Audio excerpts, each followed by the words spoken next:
வணக்கம் வியூவர்ஸ். இப்போ கல்யாணமான கப்பல்ஸ்ல ஒரு 15 to 20% கப்பல்ஸ் இன்ஃபர்டிலிட்டி ப்ராப்ளத்தை ஃபேஸ் பண்ணிட்டு தான் இருக்காங்க. அதுலயும் குறிப்பா மேல் வந்து இதுக்கு 30 to 40% வந்து காரணமா இருக்காங்க. மீதி 20% வந்து combination of male and female factors. அதாவது ஆண்களோட விந்தாணு பெண்களோட கருமுட்டையில எப்படி போயிட்டு பைண்டிங் ஆகுது, அதுல ஏதாவது குறைபாடு இருந்தால் அது வந்து காரணமா இருக்கு.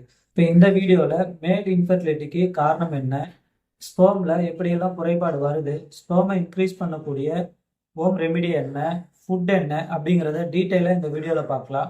ஃபர்ஸ்ட் ஸ்பெர்ம் வந்து ஹெல்த்தியாக இருக்கா அப்படின்னு செக் பண்ணுறதுக்கு ஒரு 6 கிரைட்டீரியா இருக்குது. அதில் ஃபஸ்ட்டு வந்து என்ன அப்படின்னா ஸ்பெர்மோட ஷேப், அதாவது மார்ஃபாலஜி எப்படி இருக்குது அப்படிங்கிறத செக் பண்ணணும். அடுத்து ஸ்பெர்மோட கவுண்டிங் எவ்வளோ இருக்குது. தேர்டு ஸ்பெர்மோட மொட்டிலிட்டி எப்படி இருக்குது அப்படின்றத செக் பண்ணிக்கணும். அடுத்து ஃபோர்த்து பெண்களோட கர்ப்பப்பையில் இருக்கிற சளி ஜவ்வு படத்தில் எப்படி அது கடந்து செல்லுது அப்படிங்கிறத செக் பண்ணணும். ஃபிஃப்த்து பெண்களோட சினை முட்டையில அது எப்படி போயிட்டு பைண்டிங் ஆகுது, அதுல ஏதாவது குறைபாடு இருக்கா அப்படின்றதையும் செக் பண்ணிக்கணும். லாஸ்டா விந்தாணுல இருக்கிற குரோமோசோமும் ஓவம்ல இருக்கிற குரோமோசோமும் கரெக்டா வந்து மேட்ச் ஆகுதா அப்படின்றதையும் செக் பண்ணிக்கணும். இப்போ இந்த 6 கிரைட்டீரியால ஏதாவது குறைபாடு இருந்ததுன்னா அதுதான் மேல் ஃபேக்டர் இன்ஃபெர்டிலிட்டி அப்படின்னு சொல்லுவாங்க. ஃபர்ஸ்ட் இந்த 6 கிரைட்டீரியாவை பத்தி பார்த்துடலாம். ஃபர்ஸ்ட் ஸ்பெர்மோட மார்ஃபாலஜியை பார்த்துடலாம். ஸ்பெர்முக்கு ஹெட் இருக்கும், கழுத்து பகுதி இருக்கும், பாடி இருக்கும், டெயில் இருக்கும். இந்த 4 பார்ட்ஸ் வந்து அதுல இருக்கும். ஹெட்டில் வந்து டிஎன்ஏ வந்து இருக்கும். அதே மாதிரி ஹெட்டோட நுனியில் அக்ரோசோம்னு இருக்கும். இதுதான் வந்து பெண்களோட சினை முட்டையை தொலை போடுறதுக்கு யூஸ்ஃபுல்லாக இருக்கும். அதே மாதிரி ஸ்பெர்மோட பாடியில் மைட்டோகாண்ட்ரியா இருக்கும். இதுதான் எனர்ஜி வந்து சேவ் பண்ணி வச்சிருக்கும். அதே மாதிரி ஸ்பெர்மோட லாஸ்ட்ல டெயில் இருக்கும். இதுதான் வந்து மொட்டிலிட்டிக்கு யூஸ் ஆகுது, நகர்ந்து போயிட்டு ஓவம் கூட அட்டாச் ஆகிறதுக்கு யூஸ்ஃபுல்லாக இருக்கும். அடுத்து செகண்டு ஸ்பெர்மோட கவுண்டிங் எவ்வளோ இருக்கணும் அப்படின்னா 1.5 மில்லியன்லேருந்து 5 மில்லியன் வரைக்கும் இருக்கலாம் அப்படின்றது நம்ம WHO வந்து சொல்லியிருக்காங்க. ஆனால் இது ஏஜை பொறுத்து டிஃபர் ஆகும். இப்போ இந்த ஸ்பெர்மோட கவுண்டிங் குறையிற கண்டிஷனுக்கு பேர் ஒலிகோஸ்பெர்மியா அப்படின்னு சொல்லுவாங்க. அதே போல் இந்த ஸ்பெர்ம் கவுண்ட்டு சுத்தமாகவே இல்லை அப்படின்னா அதுக்கு அசூஸ்பெர்மியா அப்படின்னு சொல்லுவாங்க. இந்த அசூஸ்பெர்மியா வர்றதுக்கு நிறைய காரணம் இருக்குது. இது உயிரணுக்கள் சுத்தமாக இல்லை அப்படிங்கிறத அர்த்தம். இது வந்து அந்த விதைப்பையில் வெரிகோஸ் பிரச்சனை இருக்கிறவங்களுக்கும் இந்த அசூஸ்பெர்மியா கண்டிஷன் வந்து இருக்கலாம். அதே போல் பிறவிலேயே ஏதாவது குறைபாடு இருந்ததுன்னா அவங்களுக்கும் இந்த அசூஸ்பெர்மியா கண்டிஷன் இருக்கலாம். இது வந்து டாக்டர் கிட்ட நீங்கள் கன்சல்ட் பண்ணிக்க ரொம்ப நல்லது. ஸ்பெர்மோட கவுண்டிங் எவ்வளோ எண்ணிக்கை இருந்தாலும் அதுக்கு முக்கியம் மொட்டிலிட்டி. அடுத்தது நம்ம மொட்டிலிட்டியை பற்றி பார்க்கலாம். ஒரு ஹெல்த்தியான ஸ்பெர்ம் வெளியில் வந்த உடனே ஒரு செகண்டுக்கு 25 மைக்ரோமீட்டர் வந்து நகர்ந்து முன்னோக்கி போகும்.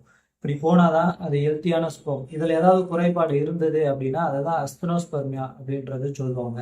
இப்போ இந்த மொட்டிலிட்டியை 4 டைப்பாக பிரிக்கலாம். ரேபிட் ப்ராக்ரஸிவ் மொட்டிலிட்டி, ஸ்லோ அல்லது sluggish progressive motility, non motile, immotile. இது மாதிரி 4 டைப்பாக பிரிக்கலாம். இந்த ரேபிட் ப்ராக்ரஸிவ் மொட்டிலிட்டி 60 to 70% இருந்தால் தான் அது ஹெல்த்தியான மொட்டிலிட்டி அப்படின்றத பார்க்கணும்.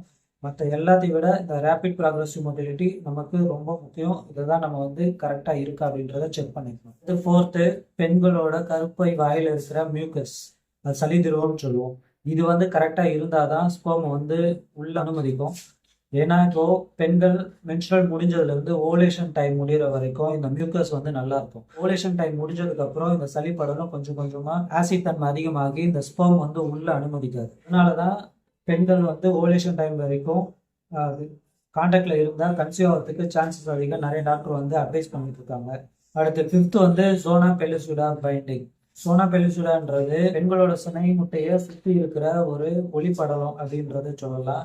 இதுதான் வந்து ஸ்பெர்ம் வந்து நம்ம மில்லியன் கணக்கில் உள்ள போனாலும் ஒரே ஒரு ஸ்பெர்ம் மட்டும் உள்ள இது அனுமதிக்கும். ஒரே ஒரு ஸ்பெர்ம் உள்ள அனுமதிச்சு அது இம்ப்ளான்டேஷன் நடக்க ஆரம்பிக்கும். இப்போ நம்ம கவுண்டிங் வந்து மில்லியன் கணக்கில் இருக்குன்னு சொல்கிறோம். ஆனால் ஒரே ஒரு ஸ்பெர்ம் இருந்தாலும் அது ஆரோக்கியமானதாக இருக்கணும் அப்படின்றது தான் நான் இங்கே வந்து சொல்ல வரேன். இது ஆரோக்கியமாக இருந்தது அப்படின்னா இது வந்து அந்த சினை முட்டையில் போய் அட்டாச் ஆகி கரு உற்பத்தி ஆகிறதுக்கு நிறைய சான்சஸ் இருக்குது. அடுத்து லாஸ்ட்டாக வந்து குரோமோசோம். இப்போ ஆண்களோட ஸ்பெர்மில் 23 குரோமோசோமும் ஓவமில் ஒரு 23 குரோமோசோமும் இருக்கும். இது ரெண்டும் கரெக்டாக பைண்டிங் ஆனால் தான் வந்து கரு நிற்கும். இதில் ஏதாவது குறைபாடு இருந்தாலோ குறைபாடு உள்ள குழந்தை பிறக்கிறதுக்கு வாய்ப்பு இருக்குது, இல்லைனா கரு நிற்காமல் போகிறதுக்கும் வாய்ப்பு இருக்குது. இதை வந்து கரெக்டாக செக் பண்ணி குரோமோசோமல் டிசார்டர் ஏதாவது இருக்கான்றது ஆரம்பத்திலே நம்ம வந்து செக் பண்ணிக்கணும். இந்த 6 கிரைட்டீரியா வந்து கரெக்டாக செக் பண்ணிக்கணும். செக் பண்ணிக்கிட்டு மேல் இன்ஃபர்டிலிட்டி ப்ராப்ளத்துக்கு என்ன காரணன்றதை டயக்னோஸ் பண்ணலாம். அடுத்து முக்கியமாக இந்த ஆண்மை குறைவை 2 வகையாக பிரிக்கலாம். ஃபர்ஸ்ட் வந்து விரைப்புத்தன்மை கம்மியாக இருக்கிறத எரக்டைல் டிஸ்ஃபங்க்ஷன் அப்படின்னு சொல்லலாம். அடுத்து கான்டாக்ட்ல இருக்கும்போது சீக்கிரமாகவே விந்து வெளியே வர்றதை வந்து ப்ரீமெச்சர் எஜாகுலேஷன் அப்படின்னு சொல்லலாம். இது ரெண்டுத்துக்கும் வந்து ட்ரீட்மெண்ட் எடுக்கிறதுக்கு ரொம்ப நல்லது. ஏன்னா ஒரு ஜுரம் தலைவலி வந்தா எப்படி நம்ம டாக்டர் கிட்ட கூச்சப்படாம சொல்றோமோ அதே மாதிரி இந்த ப்ராப்ளத்தையும் டாக்டர் கிட்ட சொல்லி நம்ம வந்து மெடிசன் எடுத்துக்கிறது ரொம்ப நல்லது. இல்லைன்னா இதுவே மனநோயா மாறதுக்கும் நிறைய வாய்ப்பு இருக்கு. சரி, இப்போ விந்தணுக்களோட எண்ணிக்கை அதிகரிக்க ஒரு 10 உணவுகளை பத்தி இப்போ பார்க்கலாம். முருங்கை விதையை பால்ல போட்டு காய்ச்சி குடிச்சிட்டு வந்தோம் அப்படின்னா நம்மளோட விந்தணுக்களோட எண்ணிக்கை அதிகரிக்கும். நீர்த்து போன விந்துவா இருக்கு, அந்த விந்து வந்து கெட்டி போடும். பொதுவாக முருங்கையில எல்லா பார்ட்ஸுமே வந்து இந்த விந்தணுக்கள் எண்ணிக்கை அதிகப்படுத்துறதுக்கு யூஸ் ஆகும். எக்ஸாம்பிள், ஒரு முருங்கை பூ நெய் விட்டு வதக்கி பவுடர் பண்ணி வச்சுட்டு பாலில் கலந்து சாப்பிட்டுட்டு வரலாம். இல்லை முருங்கைக்கீரை வந்து சூப் செஞ்சு குடிச்சிட்டு வரலாம். இதே மாதிரி முருங்கையில் ஒரு பார்ட்ஸும் வந்து நம்மளுக்கு ஆண்மை பெருக்கியாக யூஸ் ஆகுது. அடுத்து செகண்டு, தேங்காய் துருவி பால் எடுத்து குடிச்சிட்டு வந்தோம் அப்படின்னா விந்தணுக்கள் எண்ணிக்கை அதிகரிக்கும். புதுசாக கல்யாணம் ஆனவங்க இளம் தம்பதியினர் இவங்க வந்து வாரத்துக்கு ஒரு முறை தேங்காய் பால் ஒரு அரை கிளாஸ் வந்து குடிச்சிட்டு வரலாம். அடுத்து தேர்டு, கருவேலம். இதனோட மகிமை என்னன்னு பார்த்தீங்கன்னா கருவேலம் வந்து நீர்த்து போன விந்து வந்து கெட்டிப்படுத்தும். இந்த கருவேலம் பிசுனா வெயிலில் காய வச்சு பவுடர் பண்ணி வச்சுக்கிட்டு டெய்லி ஒரு ஸ்பூன் வந்து பாலில் கலக்கி குடிச்சிட்டு வந்தோம்னா இதனோட முழு பலன்களையும் அடையலாம். அடுத்து ஃபோர்த்து, ஜாதிக்காயோட விதைகளை பொடி பண்ணி வச்சுக்கிட்டு காலையில் அரை ஸ்பூன் நைட்டு அரை ஸ்பூன் பசும்பாலில் கலந்து குடிச்சிட்டு வந்தோம் அப்படின்னா விந்து வந்து கெட்டிப்படும். அடுத்து ஃபிஃப்த்து வந்து தாமரை விதை வந்து பாடி ஹீட்டை நல்லா குறைச்சி குளிர்ச்சி உண்டாக்கி செய்கை நிறைய இருக்கு. அதே போல விந்து அணுக்கள் எண்ணிக்கை அதிகரிக்கும். ஆண்மை பெருக்கி செய்யவும் செய்யப்பட லேகியத்துல இந்த தாமரை விதை வந்து அதிகமா சேர்க்கிறாங்க.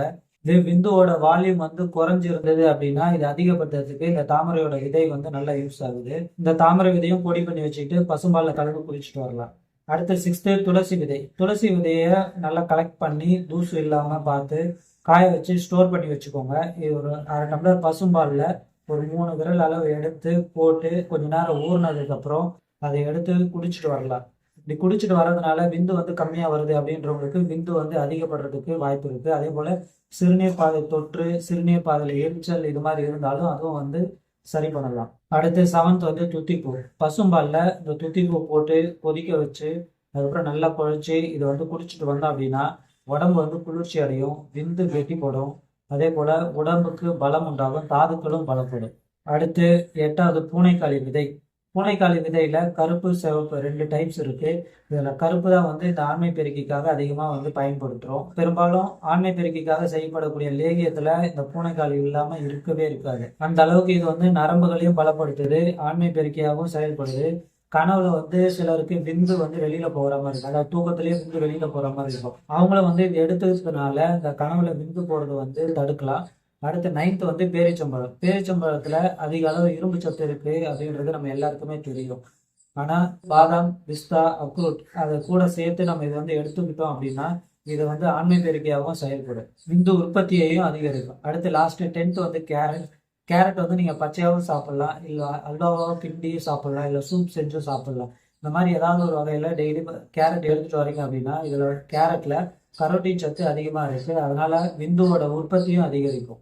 இப்போ இந்த 10 உணவு சொல்லியிருக்கேன், இது நம்மளுக்கு எது சூட் ஆகுதோ அதை வந்து நீங்கள் வந்து ஃபாலோ பண்ணி இது வந்து ரிசல்ட் எடுக்கலாம். ரிசல்ட் எடுத்தவங்க கீழே இருக்கிற கமெண்ட் செக்ஷனில் சொல்லுங்கள். இந்த வீடியோ வந்து உங்கள் ஃப்ரெண்ட்ஸ்க்கு யாருக்காவது யூஸ்ஃபுல்லாக இருக்குன்னா அவங்களுக்கும் ஷேர் பண்ணுங்கள். தேங்க்யூ.